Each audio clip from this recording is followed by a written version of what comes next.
Let's see how 200 OK helps with the connector. Now you can click on that. You can choose one of the connector. Let's take Microsoft Dynamics here. Now and then as soon as you click a connector, the connectors are pre-built. So you can choose one of the service. Let's say in this case create customer. Now you give the authentication details how to connect to the Microsoft, which is a one-time activity.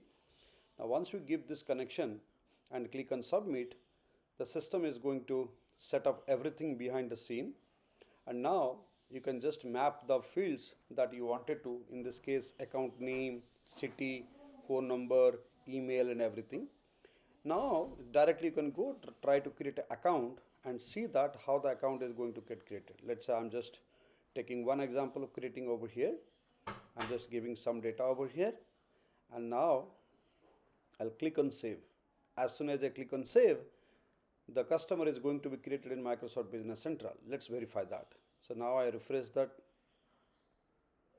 Now once I refresh this, I can see the account record get created here so seamlessly, and hardly took like less than 30 seconds to integrate. Same way you can connect it to any ERP or any external system with Salesforce securely and natively without much hassle.